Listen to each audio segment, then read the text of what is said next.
Investigators in the United States are still trying to piece together what led a couple to kill 14 people in San Bernardino, California. They say the woman may have links to ISIL.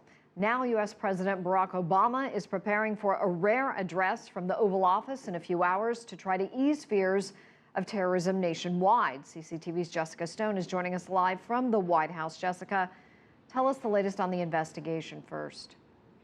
Well, we do know, Susan, that on Saturday the FBI raided a home in Riverside, California. It's believed that Saeed Farouk grew up next to that house and has a friend that lived there who also bought two of the assault rifles used in the shooting 3 years ago. The Associated Press is reporting that that man actually committed himself to a mental hospital after learning of the shooting.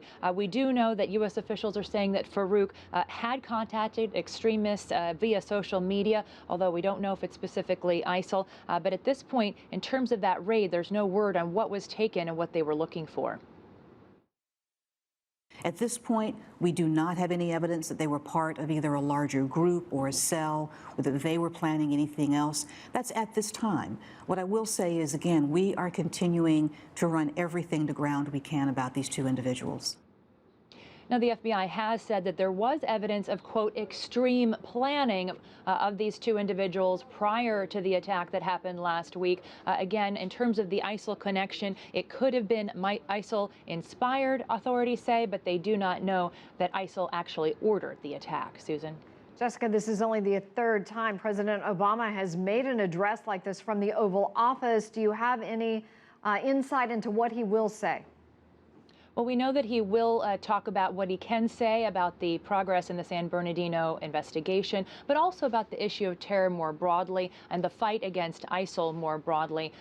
Definitely, we expect to hear him commit to destroy ISIL ultimately and to be victorious in that aim. And we also know, as we've seen with him previously with some of these high-profile mass shootings in the United States, that he will call on Congress for stricter, tougher gun laws. In particular, you know, the assault ban on rifles has been expired for more than 10 years. And just last week, the U.S. Congress did not pass an effort to close a loophole that would have allowed people on the no-fly list in the United States to purchase firearms. Let's listen to the president's weekend address to the American people.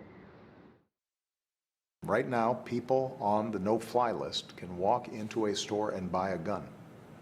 That's insane.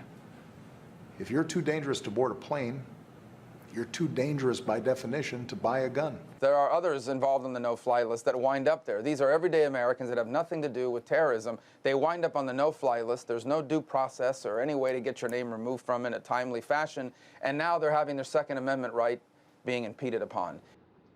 That last voice, of course, Susan, coming from Senator Marco Rubio, a Republican who is running for president. He is also one of the Senate Republicans who, in effect, made sure that that bill did not pass last week. Susan? Jessica Stone live at the White House.